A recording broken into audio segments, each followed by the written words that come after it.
from a standpoint of knowledge that, oh, there are projections that by 2030, most of the advanced countries in the world will be deficient in terms of talent, but that India, for example, would have about 1 million in surplus, and that they think that also creates an opportunity for Nigeria being a very young nation in terms of our demography. And I said, well, that sounds good on paper, but in reality, be careful. Because if you take a look at the Indian, wherever they live, is India-centric. So much so that today India, and I'm not saying that's how they started, but today India is enjoying the reverse brain drain.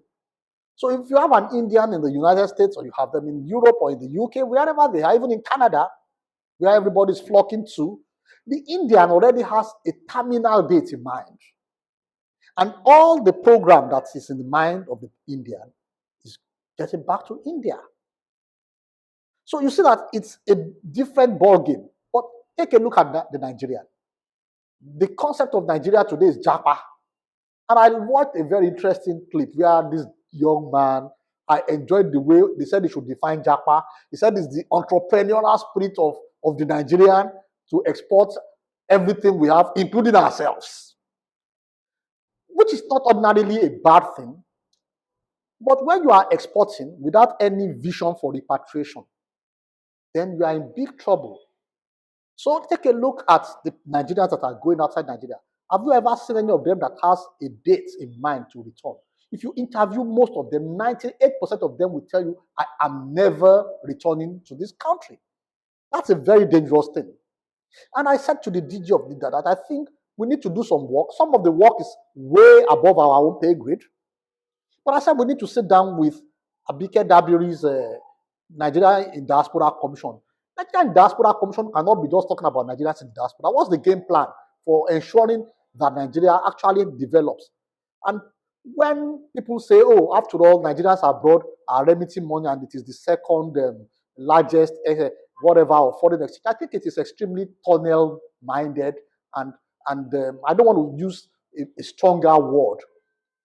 So somebody is offering you 1 kobo of your own legitimate 1,000 naira, and you are clapping.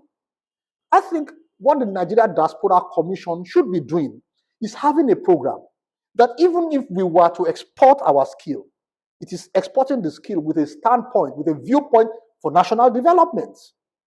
And so that Nigerians will not even find themselves in the diaspora on their own. The commission will be the one to negotiate the contracts on behalf of Nigeria and ensure that whoever is going is contributing to development of those here.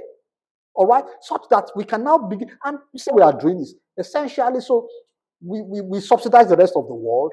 We train engineers, we train doctors for very little amount of money, and then they go abroad, all right, and they are working, and then they start exporting products back to Nigeria, and Nigeria doesn't even get a cut because the companies that they work for are foreign-based companies.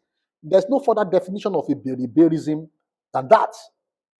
So first of all, if we really need to develop the infrastructure you're talking about, I think the very first and most important thing is to ensure that we have a commercial hub right here in Nigeria.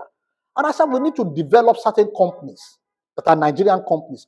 And I'm by any means, and I can be quoted anywhere, I'm not discussing companies that are American or foreign based because they are run by Nigerians.